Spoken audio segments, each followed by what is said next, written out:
Thank you. Good to see y'all. Thanks so much for coming out.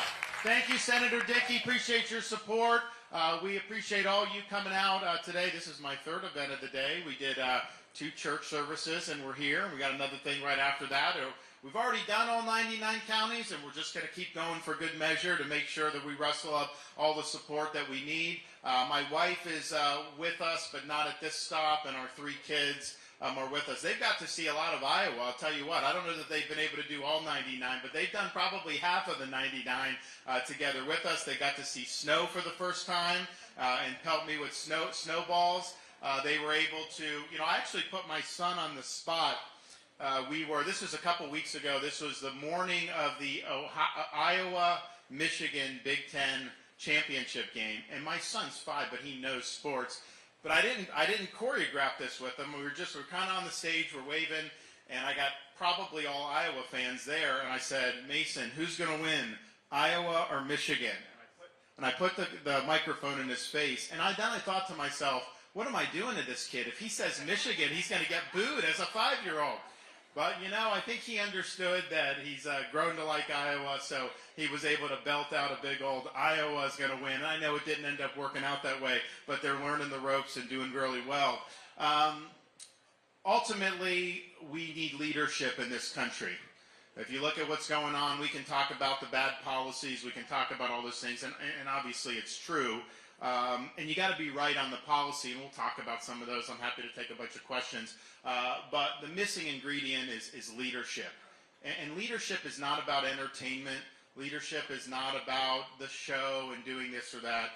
Leadership is about setting forth a vision about where we're going to go as a people, working day after day to execute on that vision, and then producing results that are going to make this country stronger, freer, and that's going to turn it over to the next generation in a better shape than we found it. And that's what I can provide to you as the next president of the United States. We've done it in the state of Florida in ways that nobody thought was possible. We'll be able to do it as president. And it is true, we do need somebody that is capable, of course, of winning, but can win two terms and serve for 8 years. One of the things I noticed, I was governor 2020 into 2021, and when Biden came in, he reversed pretty much every Trump policy just on day one. Poof, gone. You had some judges, you had some stuff that were there that stayed, but most of it was just done. Part of that was because a lot of it didn't get done through the Congress, and you need to do that to get it to stick. But part of it was when you have a 4-year period, those guys come in, they're going to change. When you do 8 years, this stuff will stick. And yes, we need to fix these problems, but we need to make sure that our country's on a trajectory for years and years to come. We don't want the Democrats just come in and be able to reverse everything on day one. So we will provide that. And I can tell you that I'll provide it because I've done it. I'm the only one running for president that has delivered on 100% of my promises. When I got elected, everything I said I'd do, we've delivered on, and I've actually delivered on a lot more than what I promised the voters that I would do. That's rare in this day and age to actually find somebody who delivers on 100% of what they do. But we'll do that. And I'm also the only one running who, if you look at the people who are causing so much problems in this country on the far left, I'm the only one running that has beaten these people time after time after time in the state of Florida. We beat the teachers' unions when we enacted universal school choice. We beat Fauci on COVID. We beat Stop it, excuse me. No, you know what happened? What happened is we're the #1 rated state for education in the country. That's what happened. We are #1 ranked in the country. Excuse me, I'm not finished. I'm doing my thing. No, stop it. Stop it. We beat Fauci on COVID. When they were trying to shut down and keep kids out of school, we stopped it. We beat the Democratic Party on election security. We made sure that they had universal voter ID. No ballot harvesting has been banned. Zuckerbucks have been banned.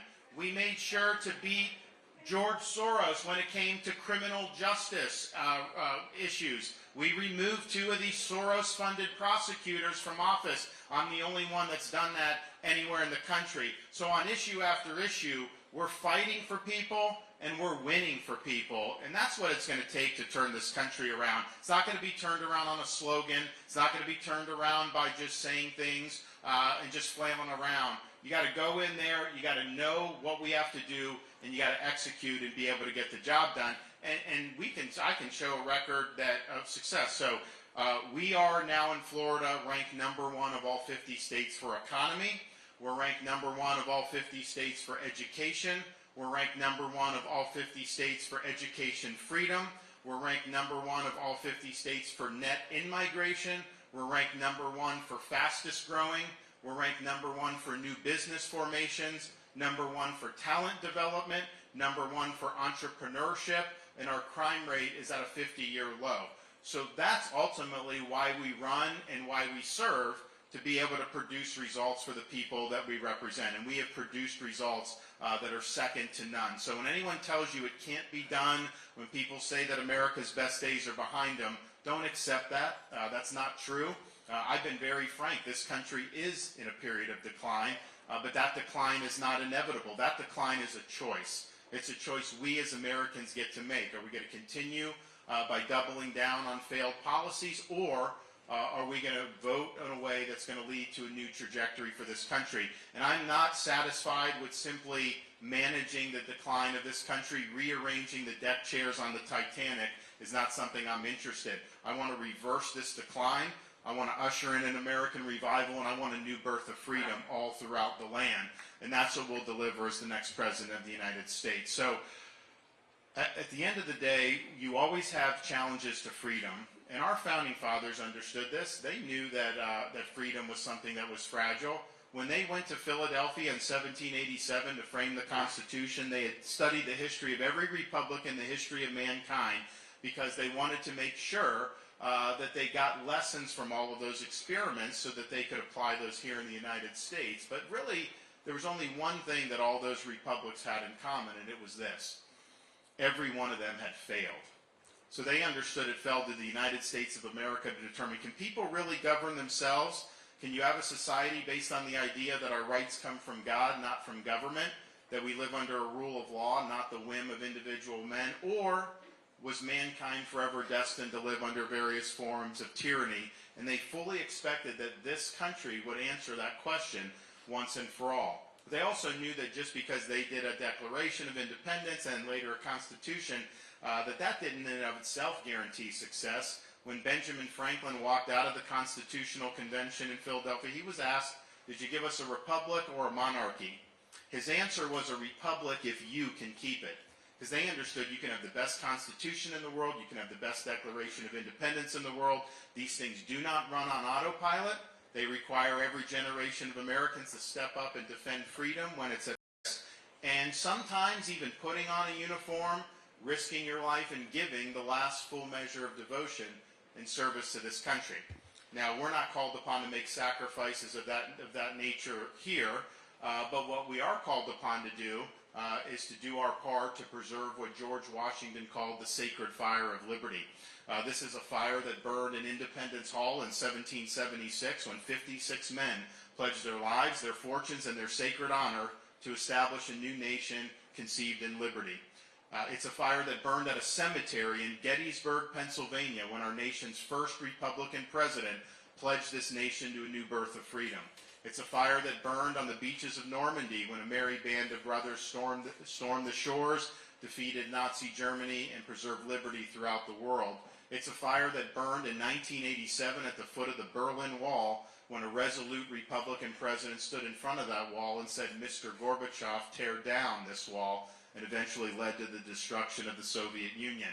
This is our responsibility, to carry that torch and preserve that sacred fire of liberty. It's not a responsibility I shy away from.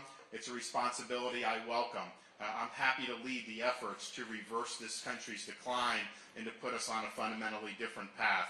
As the nominee of the party, I'll do like we did in Florida. We'll win a big, strong victory, not just for me, but for everybody running up and down the ticket, because this is a team effort and we need more Republicans in Congress and in state legislatures as well.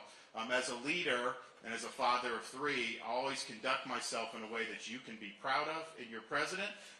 And as president, I promise you this, I will get the job done and I will not let you down. So thank you all. God bless. I'm happy to take questions.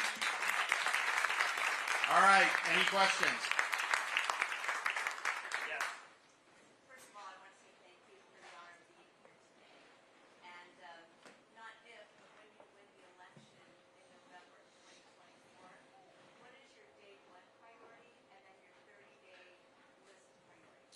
Great question. So day one priority, and then beyond that. So on day one, we're going to be pretty busy on day one because there's a lot that we need to do. One, we're going to declare the border to be a national emergency. We're going to mobilize resources. We're going to mobilize resources to stop the invasion.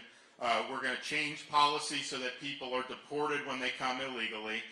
We're not going to let people come in and make bogus asylum claims. We are going to build the border wall, but the way you do that and to get, quote, Mexico to pay for it is you impose fees on remittances that people send to foreign countries. A lot of people send money back to Mexico, Central America. You raise billions of dollars a year, plow that right into construction of the wall. I think had Trump built the wall, Biden would not have been able to bring in 8 million people. That's the purpose of a wall. It's a physical fact of life, and so that you can't just have people coming in. Biden could have stopped a lot of these people, but he's chosen not to. You don't want to leave it in their hands. You want to have that physical barrier so that they can't come in. And then we're going to declare the Mexican drug cartels to be foreign terrorist organizations. They are poisoning people in this country by the tens of thousands. We can't let it happen anymore. And that means we're going to treat them as hostile forces. We will authorize a response, including with deadly military force. People in the media go, you can't use force against the cartels. Wait a minute. They're invading this country. They're killing people by the tens of thousands. And it's not just at the border. It's in every community in America is facing fentanyl overdose and fentanyl deaths. And I've met a lot of angel parents since I've been governor and just since I've been running for president. And the thing that you find out is a lot of times, so an angel parent is someone that lost a child to fentanyl overdose. A lot of times you'll see they weren't addicted to drugs or anything. They're just someone told them to take a pill. They're in college or something. It happens to be laced with fentanyl, and that's enough to poison you to death. One pill, and you can be done. And nobody seems to care in Washington, D.C. I care, and we're going to fight back. So you not only have a right, you have a duty to defend your people against what the cartels are doing. So we will do that on day one. We'll also, on day one, we're going to take all the executive orders, rules, regulations affiliated with Bidenomics. We're going to rip it out, and we're going to throw it in the trash can. That's going to be in the past. We're also going to open up all the domestic energy for production. We have massive deposits, Marcellus Shale, Permian Basin, federal lands, and so we'll open that up, lower gas prices, lower energy costs, and actually make our country more secure against foreign adversaries. We should never have to go hat in hand to Venezuela or Saudi Arabia for energy. We have more than we could ever possibly use here in this country, so we're going to start using it on day one. And then the other thing we're going to do is we are going to bring accountability to the bureaucracy. We cannot have a system where our Constitution sets out 3 branches of government and somehow we have 4 branches, a massive administrative state that is not contemplated by the Constitution but has accumulated massive amounts of power over the years. We are going to have all kinds of levers that we're going to pull to reconstitutionalize the federal government and to return the government to its rightful owners, which is we, the American people.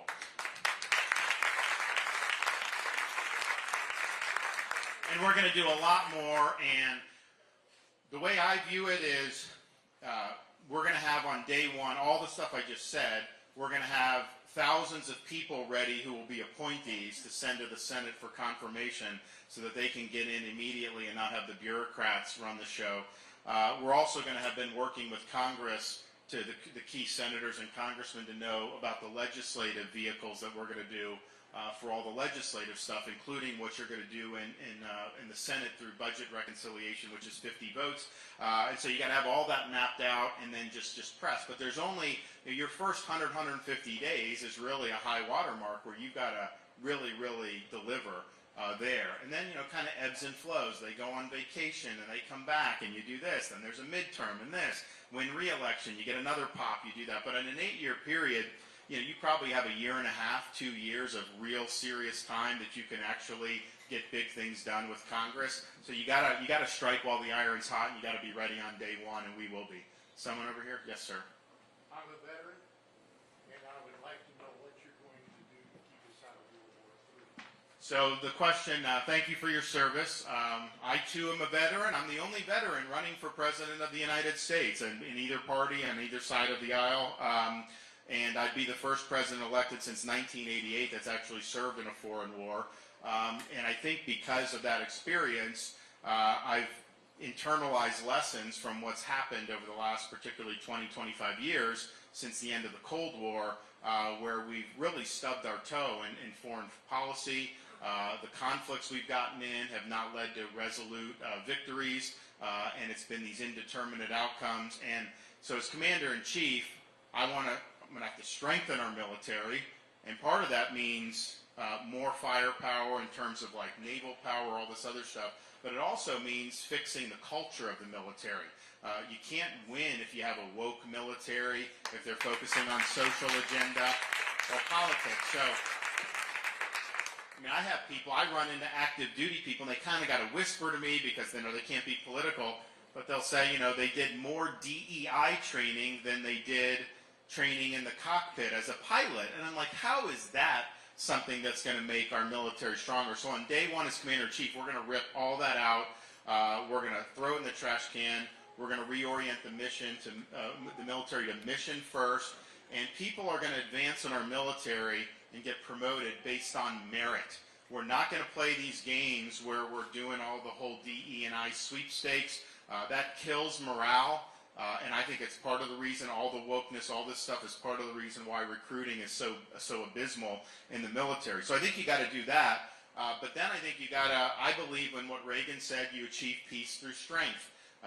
You have strong defense, not because you're trying to get involved in war, but because you're trying to deter adversaries from wanting to do anything. So we will be a very good ally for anybody who wants to work with us and who shares our interests. Then you're not going to have a better friend.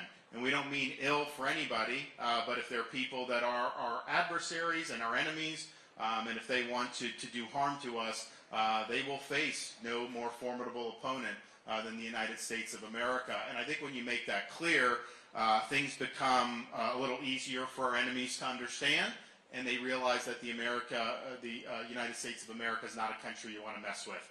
That's how you achieve the peace, through strength. I think people like Biden, the weakness has invited more conflict in this world, and I think it's put us on a very dangerous path. I think you'll see a big change when I'm in the White House, and I think that our enemies will be on notice accordingly. Yes?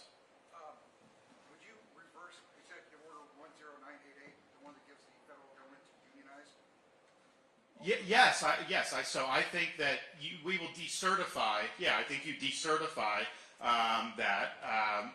They should not be. FDR opposed that, saying that you should not have that. So yes, we will do that. Also, shellback or cold nose? What's that? Shellback or cold nose? Cold nose. Awesome. Shellback. I first would like to hear a little bit of collaboration on your educational initiatives. Great. Well, here's what's your name? Marie. Okay, Marie. Is that your son? Yes. What grade are you in? Okay, good. Well, thanks for coming. So a couple things. One, in Florida, I think we've really shown the way. So we have universal school choice in Florida.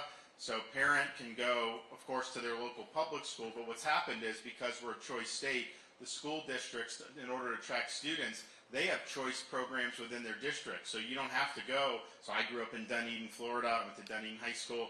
I could now go to Clearwater or St. Petersburg or Largo or these other ones in there, no problem. You can also go to a charter school, which is public but not controlled by the school district or influenced by the teacher unions.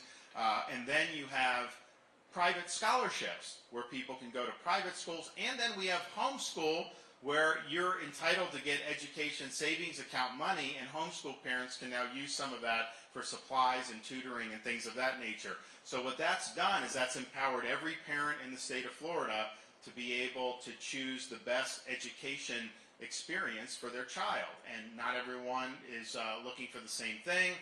Not everyone has had the money to do this. Now the money is following the student. It's not about funding the systems or bureaucracies. It's about empowering the parents to direct those resources where they're best going to be used to help their students. So that's the first thing. We will do that. We'll do something similar nationally through a corporate tax credit program where corporations will be able to write off a certain amount of their federal corporate income taxes. It goes to a scholarship fund, and then the scholarship group that they run in Florida, they would then be able to distribute scholarships to people. We'll focus on low and middle income kids first, but you look at some of these places like Philadelphia and Chicago, they're never going to be able to do well on the current trajectory. You come in with school choice, give that, and honestly, it's budget dust compared to what this federal government spends now. In Florida, we service 100,000 kids a year with $1 billion in a corporate tax credit. Now we've got like 275,000 on all because I've expanded it. But if you just did $25 billion nationally, that would be revolutionary, and that is a drop in the bucket. We'll be able to cut a lot of stuff to make up for that. So I do think we're going to do that, and that's just going over the heads of these school districts and offering a choice for parents. The other thing that we've done is support parents' rights to direct the education and upbringing of their kids. And that means, yes, the school choice. It means curriculum transparency, being able to know what is being used in your kid's school. And parents are able to object if the material is inappropriate or developmentally appropriate based on age. And you'd think that this shouldn't be that big of an issue, but they are putting pornography in schools now, and I don't know why they're doing that. We have now parents can object, and then that's not in the school anymore. The media on the left will try to say that that's banning books, quote unquote, which is not. I mean, anybody in Florida can buy any of these things. They're on the shelf and everything. But just because you can do that, that doesn't mean every piece of material is appropriate for a fourth grader. And so by moving that out, you're not banning anything. You're just exercising common sense. But the thing is we have a provision in law because parents would object around the country to some of this stuff. They'd bring the books to an open school board meeting. They'd start reading from it or showing. And then the school board members would shut them down, and they wouldn't let them do because they say it's not appropriate. So we have a law in Florida. If the school board will not let you read from the book in public, then by definition it is not age or developmentally appropriate. So we've done things from a curriculum perspective in our standards, and this isn't appropriate for the federal government to do, but I think states absolutely. We have state standards. We got rid of critical race theory in our K through 12 schools. We're not teaching kids to hate each other or to hate this country. We also eliminated gender ideology. Telling a kindergartner they can change their gender or were born in the wrong body is wrong. And when that came up, I have a first grader, kindergartner, and a preschooler right now. At the time that issue came up, I guess they were in, it was kindergarten, pre-K, and then not even in school. So as a parent, I was very sensitive. And I think I would have been sensitive anyways because it's just difference between right and wrong. But I'm thinking to myself, I look at my kids, I'm like, how could you possibly want to have someone tell a kindergartner that they can just change their gender? I mean, it's totally inappropriate. And so we did a bill, Parents' Rights in Education, which said we are not doing that and basically sided with the parents. The left opposed us on that, which we knew. The media opposed us, which we knew. But we had our most powerful company in Florida, Disney, oppose us on parents' rights. And usually, because they've been so powerful in Florida, when they come after something, they usually get their way. A lot of people told me that I should just stand down at that point. But, I took an oath to support and defend the people that elected me into office. I did not take an oath to subcontract out my leadership to a woke corporation based in California. And so we stood up, we fought, and we won that fight. But, you know, it's kind of a larger issue that parents should be able to send their kids to school, to watch cartoons, just to be kids without having an agenda shoved down their throat. And that's very important, not just that we did that in Florida, but really nationwide. Let kids be kids. Don't try to pursue your agenda. Let's do school. Let's do basic stuff. And I think like a company like Disney, when they took that position, and then a lot of their programming has really been off, where a lot of the parents have lost confidence in what they're doing. It's hurt their company, I mean, big time, because you used to know, like, that was like the gold standard for families to be able to do. Now you're sitting there and you're wondering what kind of agenda are they going to be trying to do. And so, you know, they claim they're going to stay away from that and try to reorient, but I don't know. I think they've made huge mistakes, and so people kind of look at Florida and they say, oh, well, you know, Florida, you guys fought Disney, and now Disney's not doing well. But I think the fight that they got in with us was symptom of an underlying problem where they're trying to go down this road, and that's a dead end for this country. When we're trying to do some of this stuff with the kids. So we stood strong on that, and we're happy to do that. The other thing that we've done in Florida, which I think has been really, really good, is higher education. You look at what's happening in some of these universities where students are protesting in favor of Hamas terrorists. And you're like, how did this happen? And I joke to people because, I'm a blue-collar kid growing up in Florida, playing baseball, doing all this stuff. But I was a good student, so I got recruited for baseball to go to places like Princeton and Yale. So I ended up going to Yale for baseball. I didn't even know colleges were liberal at the time. I had no idea what I was getting into. I show up my first day, like anyone from the west coast of Florida, with jean shorts and flip-flops and a T-shirt on, and that's not how those kids dressed, I can tell you that. So it was a culture shock. And I tell people that I'm one of the few people in this country to get through both Yale and Harvard and come out more conservative than when we went in, and that's not easy to do. So I know what goes on in these universities because I've been there, but even what my experience, which was a culture shock to me, I don't think you would have had students or faculty protesting in favor of terrorist attacks. I think the sickness has gotten really bad. I think there's an underlying rot in academia when you have these pathetic college presidents that can't even say that genocide of Jews is wrong, whereas they'll fire you from a staff position if you take a normal conservative position on most things. And so you see that, and people are just like, what's going on? Well, in Florida, we said, look, people are funding our state university systems. I won by 1.5 million votes. The voters do not want these to be left-wing indoctrination centers. So we got to make sure our universities are producing the type of results that our citizens want to see. And that means they are not about indoctrination. They should be about education.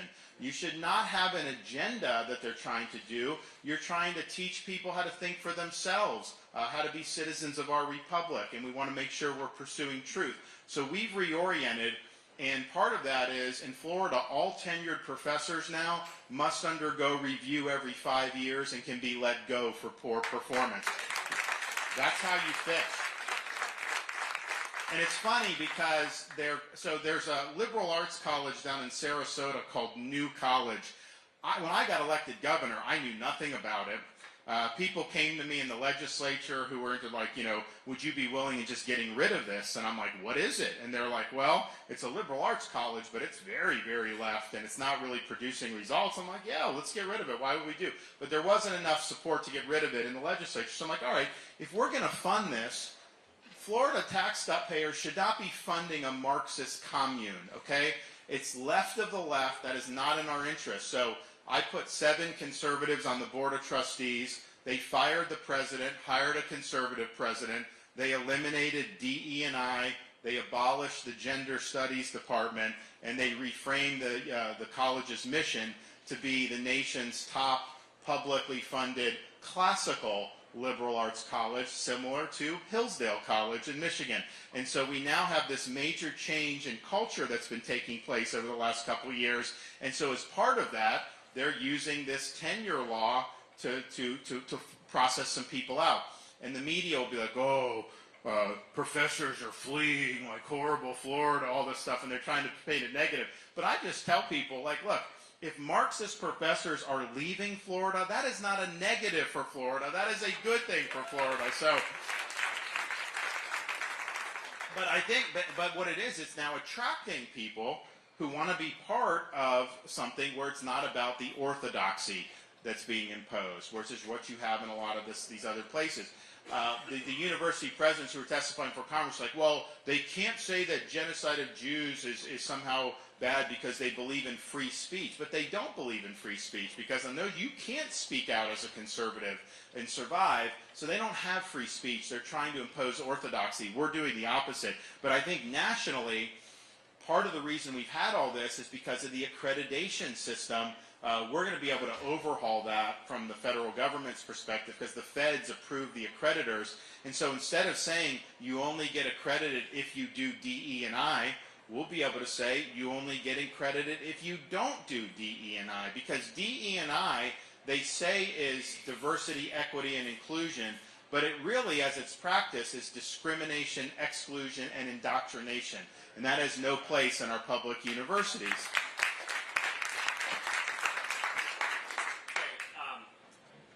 Ivy League schools, private schools, getting Arab oil donorship. How do you put an end to that? Yeah, so we cracked down on this in Florida. China funds these universities too. I think it's a huge problem, and I don't think we should be just turning a blind eye to it. So I don't support that. I think it creates massive vulnerabilities for this country. China in particular has really, so they put things in colleges around the country, these Confucius Institutes, where they're basically propaganda arms of the CCP. We ejected the Confucius Institutes in Florida. We don't let them do. Just like we banned China from buying land in Florida. I don't want them buying farmland or land near military bases or anything like that. So we got to get smart about how foreign countries are trying to exercise control and influence in this society, and the universities are one of the main ways that they're doing that. And you know, you look at some of these Ivy League, like Harvard, their endowment is massive. I mean, like 50, 60, 70 billion dollars. They're basically hedge funds with indoctrination camps attached to them. So they shouldn't be needing this money. They have more money than they know what to do with. They should not even charge anybody tuition. They should not be getting federally subsidized student loans when they have all this money. But that's another thing. We're not going to fund universities that are breeding anti-Americanism and breeding some of this toxic ideology with your tax dollars. We're going to take the money back. It's just not right to do.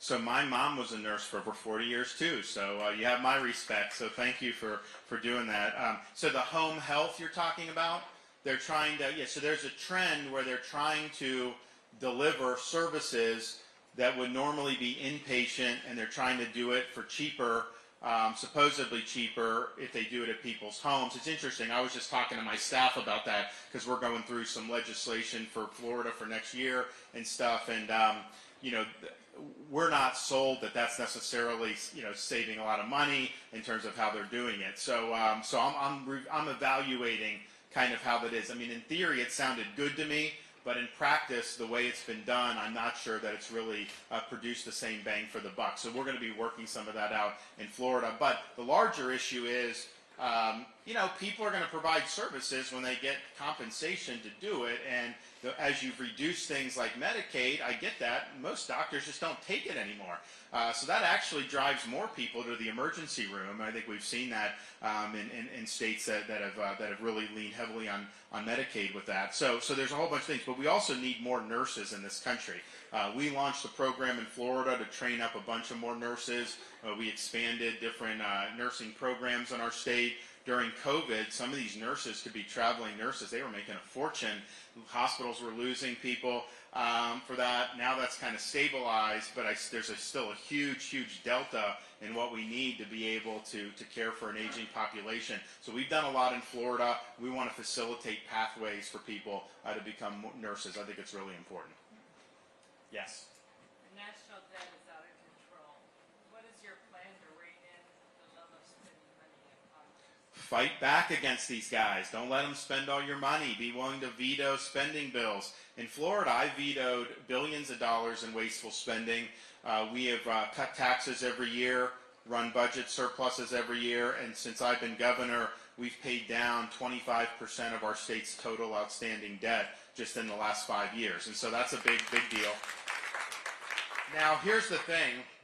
We haven't had a president since Reagan who really tried to reduce spending. And, you know, President Reagan, he wanted to do the defense buildup to beat the Soviet Union, but then he wanted to reduce domestic spending, and he had limited success on that. Congress fought him on a lot of it, but clearly he wanted to spend less money, and he tried to do that. We haven't had a president that's wanted to do that since, Republican or Democrat. And if you look at our debt, how it's ballooned in the last 10 years, that is both parties. That is not just the Democrats. And we have to face facts as Republicans. The 4 years of Trump was $7.8 trillion were added to the debt, including $4.5, $5 trillion in the last year because of, quote, COVID. But a lot of that money was misspent, and that should not have happened.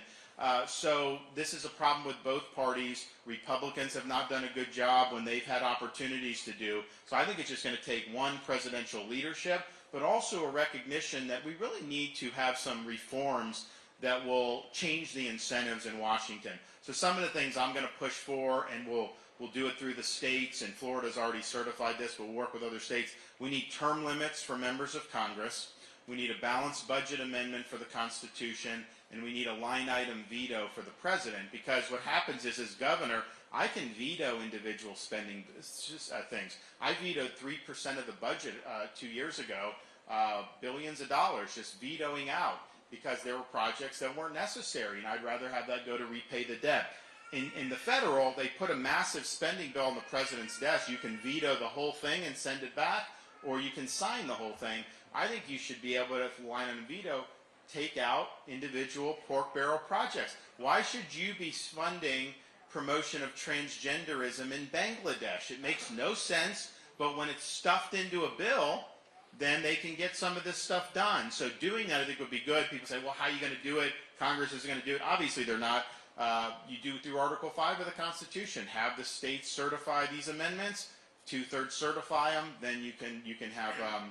Then you need 3/4 to ratify. So I think you got to do it. I don't see how we're going to be able to fix this country just by hoping that we always elect super people to office, because that's likely not going to happen over the long haul. And so you got to have the incentives changed, because right now the incentive is to charge it on the credit card, because that's the least painful thing for these elected politicians who want to be there for 40 or 50 years.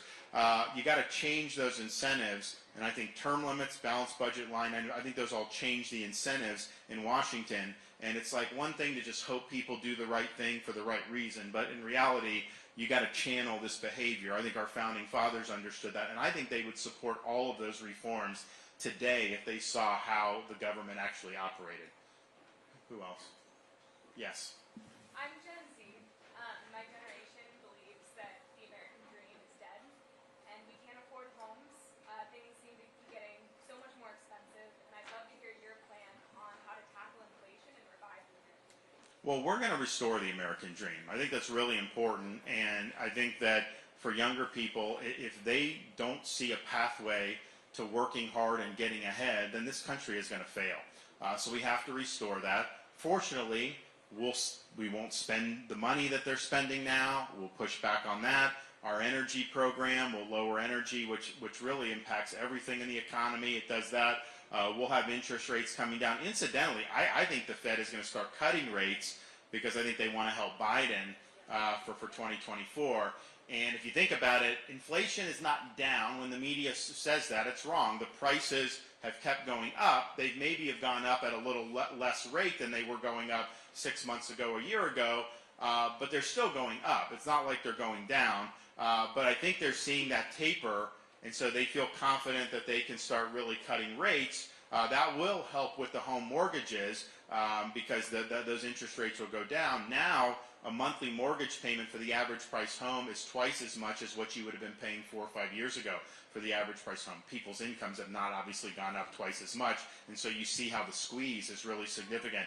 So I think that they're going to try to do that, but our policies will be designed to get the interest rates lower, because I think it's been really disastrous that it's priced so many people out of purchasing a home. And what it's also done, it's kind of artificially kept the home prices high, because the home prices really shot up during COVID, especially in Florida, because everyone was moving to Florida. And so you start seeing that. But then what happens is as the interest rates go up, the normal churn of the housing market essentially gets interrupted, because if someone has a home with a low interest rate locked in, they don't want to sell that, buy a new home where they're going to have a much higher rate. They take a bath when they do that. So it's kind of frozen a lot of transactions, to where if the rates were lower, you would have seen some of this turnover, and I think it would have probably provided a soft correction to the housing. I mean, look, the housing, like, there's two sides of this, because when home values go up, that is the number one asset for most American families, is their home. So in Florida, a lot of people have gotten a lot wealthier since I've been governor. That's just the reality. But on the flip side of that is that if there's not normal market forces and it's artificially high, then it's hard for people to be able to afford. And so, it's not government's role to pick between those, but it is government's role to get the overall policy right, so we don't end up in these situations where prices and interest rates are escalating because of reckless policies out of Washington. Last question, ladies and gentlemen. We have time for one more question. The rising cost of homeowners insurance in Florida, and if you were elected as president, would we expect the same in the rest of the country? So overall for the country, because you've seen like California, I've actually talked to some insurance people here in Iowa about how it's gotten tough since COVID with the inflation and everything. Everything that's more expensive, that is reflected in kind of what you're doing. So if it costs twice as much to do a roof, you're going to get twice as much that it's going to cost to be able to put into that. We just signed some good stuff into law in Florida. We have a grant program for people to harden their homes, and then they're entitled to get lower premiums on their insurance. And so we just did like $180 million for that. And then we also did some reforms about a year ago to kind of iron out some kinks that we've had in ours. So we now have had 5 new companies come in. I think another 5 or 7 are on the block to come in. So we're actually a state that's having more people come into the market, which is rare right now. But that's partially because we've done some reforms for that. But ultimately, the insurance is going to be something that's going to be done, I think, at a more local level. I don't want necessarily the federal government to be messing around. I think the federal government can just get the overall policies right, have things cost less. And you will see that in energy costs, you'll see that in insurance rates. Everything is reflected in the underlying costs. Some of the things for homes in particular went up 100% since COVID. Well, I mean, that's going to be reflected in the things that you're doing. Yes. One more question. So, I know in Florida you've done such a great job with some special programs, like families who have children, they don't pay sales tax on formulas, or if you're commuting, you don't pay as much bridge toll. And there's a number of things you've done to help families in that regard. Do you see that as something that you can spread across the country when you're in office? So the question was, so we did a lot to combat Biden inflation. Like, obviously a state does not cause inflation. Our budget is $118 billion. That's budget dust in Washington. You're talking about multiple trillions of dollars that they're spending. But what can we do to alleviate? So what we did was all baby items, diapers, wipes, cribs, strollers, baby food, formula, is permanently tax-free. So people are able to raise kids without having to pay those taxes. We also did a program in this year we have different tolls around the state, predated my time as governor, particularly in some of our urban areas. And, people go through, and like Miami, they can do $100, $150 a month for some of this stuff. And so we were able to do a 50% rebate program for our commuters. So the Floridians who commute every month, they do their sun passes, and they get 50% deducted on that. So that saved people certainly hundreds of dollars, and it's probably saved some people over $1,000 throughout the year. We also did things like no tax, sales tax on pet food, no tax on over-the-counter pet medications, and then we do different programs where disaster preparedness is tax-free for 2 weeks, 2 back-to-school tax holidays where people can buy the stuff what they need. So we've been able to do a lot of that. So yeah, we will do whatever we can do, think creatively at the federal level. But clearly, I think the federal government's in a great position to alleviate the energy costs, and we need to do that. You know, what Biden wants to do with this Green New Deal, that's going to lead to rolling blackouts in this country like they have in California. It's going to lead to you paying more. It's going to bankrupt the car companies because when they force electric vehicles, there's not enough demand for those, so they're not going to be able to sell a lot of this stuff, and it's going to cause havoc across the country. Reliable energy is necessary for our society to function.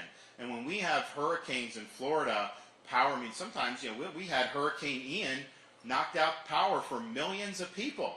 We had 50,000 linemen stationed. As soon as the storm came, they went and reconnected, and we had the fastest restoration in history. So some of that's just preparedness, but some of it is we have a reliable grid. I'm not going to be able to do with wind and solar to respond to a storm. I need the reliable energy, the gas, the oil, and things of that nature. That is not going to change. When they say that you're not going to have to use fossil fuels, that is just not accurate. The places that have tried this, it has not worked. And these things like ESG through the private sector or Green New Deal through the bureaucracy, you will be poorer as a result of this. Our country will be less prosperous, and we'll be less secure as a result of it. So we're going to be in a very good shape on energy policy. I think it's going to make a huge difference, and we are not going to put our destiny in the hands of any foreign countries, I can tell you that. All right, anyone else? Yes, back there, then I'll do you. So the agriculture and exports and imports, positions on those. Yeah, I mean, look, we want agriculture is an important part of our economy. It's also food security is important for our national security. I don't want China buying things like farmland here. I don't think that that's good. I don't want the bureaucracy trying to tell farmers how to farm their own land. I want to make sure family farms can pass it down to generations. I don't think we should have a death tax, particularly for family farms. And we want to get access to markets overseas so that farmers can sell product across. There's a lot of countries in Asia. I don't even know that you need a trade deal with some of them. I mean, some of them we have leverage, and we can negotiate more open markets there because I think it's important and I think it'd be beneficial. So we'll definitely pursue that. Yes. Jurisdictional overreach in Washington killing us because they take jurisdiction over absolutely everything. And you're talking about jurisdiction over education and a lot of things that are not spelled out in the Constitution. How are you going to go back to the 10th Amendment and send stuff back to the states and to the people? Well, my education is not outside of jurisdiction because we are in favor of eliminating the federal Department of Education, and we would not do school choice through any education department. It would be through the Treasury Department. It'd be a corporate tax credit. So it's voluntary. No corporation would have to do it. Many will choose to do it because if they can divert funds to there, so it's not even, the money didn't even go into the coffers of the government to begin with. It's a way to divert. You have the scholarship organizations. There's obviously criteria, and then they can do it or not do it. And so it's a creative way to be able to provide relief for people, but it will not require the Department of Education or any of those bureaucracies. It'll be done through the Treasury Department, and it'll be a voluntary checkoff program. So I think what we're doing is totally in line with that. And I think that what we're doing on all these other areas is basically ushering in a rediscovery of the proper role of the federal government, and that's how you bring the bureaucracy back to heel and back under size. Some of it's the size. We have too big of bureaucracy in terms of number, but I think even more important, it's the scope. It's what they're getting involved in. You know, farmer has a puddle on their property. EPA's coming in and saying that's waters of the U.S. That's an overreach, and I know the Supreme Court batted them back, but Biden's trying to do through another route on that. No, we're not going to do that. That's outside the purview. So I have a good sense of what that is, but doing the tax credit through the Treasury is fully within line of what would be appropriate in that situation.